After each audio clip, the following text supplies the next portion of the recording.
Pak Mus nanya dong Pak, boleh. Banyak orang yang bilang Pak, kalau orang yang meninggal dengan tidak wajar, maka arwahnya itu tidak akan tenang dan akan bergentayangan Pak. Tolong jelaskan selengkap-lengkapnya ya Pak ya. Oke, Pak Mus jawab ya. Jadi dalam sebuah hadis yang diriwayatkan oleh Bukhari dan Muslim, Nabi Muhammad SAW bersabda, tidak ada penyakit menular, ramalan buruk, arwah gentayangan dan cacing kudis, cacing yang menggerogoti perut dan mematikan.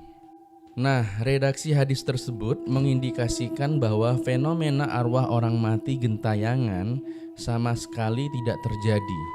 Hadis ini sesuai dengan sebuah firman Allah Subhanahu wa taala dalam Al-Qur'an, yaitu surat Az-Zumar ayat 42, yang artinya Allah memegang jiwa orang ketika matinya dan memegang jiwa orang yang belum mati di waktu tidurnya.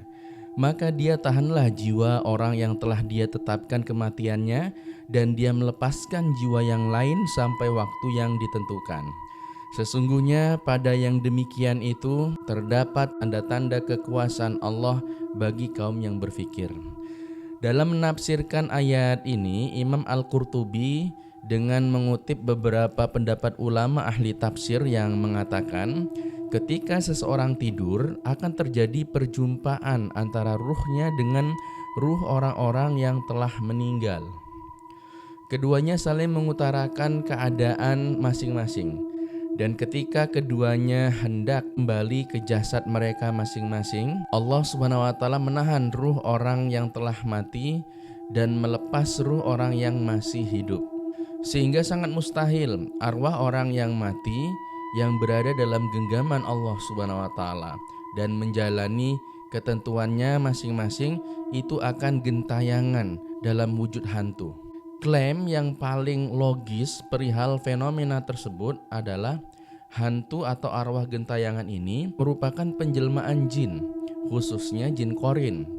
Jin korin adalah jin yang selalu dekat menyertai setiap orang sejak lahir hingga kematian.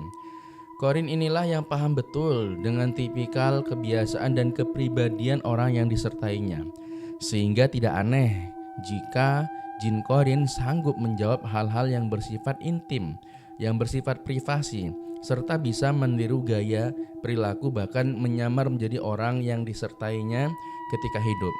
Wallahu a'lam bishawab. Tulis komentar kalian tentang pertanyaan tersebut dan tulis kalian ingin mengetahui tentang apa lagi.